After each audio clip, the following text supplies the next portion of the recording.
Hello everyone, and welcome to this new video where we will see together the incredible story of the Stradivarius, the most expensive violin in the world, but also the violin with the most incredible sound. The Stradivarius would be a violin with a sound and acoustics never unmatched. It would even be one of the most beautiful instruments ever created in more than 2 centuries. Its manufacturing secret remains one of the greatest mysteries in the history of music yet to be discovered. All the greatest violinists who have put their fingers on a Stradivarius agree on its extraordinary sound. And for musicians, the artistic value of these violins remains indisputable. But then how to explain such sound perception? And in the 18th century in northern Italy by Antonio Stradivari. The most prestigious violin still keeps its manufacturing secret and has been for many centuries already. In 2005, after hearing all the most extravagant theories, luthier, acoustician and chemist will then undertake a great investigation to be able to unravel its mystery.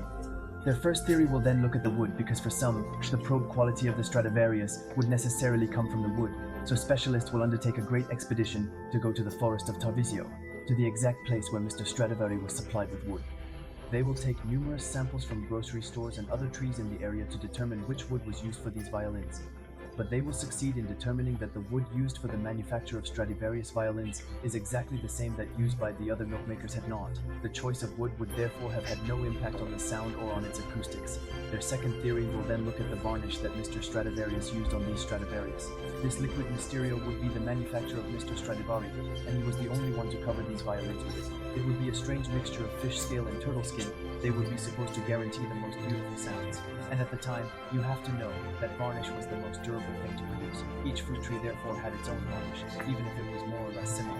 After verification, there are several analyzers consisting of passing the varnish under a luminous passage 10 times more powerful than that of the sun.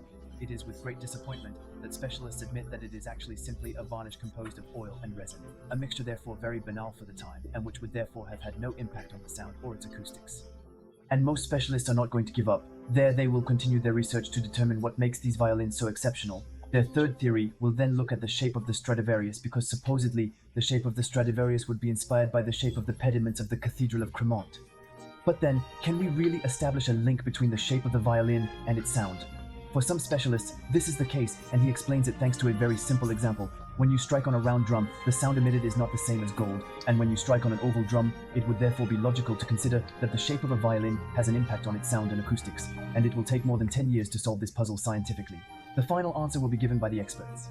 And that, unfortunately, it is not the shape of Stradivarius that gives them this exceptional acoustic quality. The mystery of the Stradivarius continues to pass through time, and the mysteries of the Italian luthier's manufacturing will remain unfathomable for a very long time to come. The more time passes, the more Stradivarius gain in value, because there are fewer and fewer of them, and it is still impossible to reproduce them perfectly.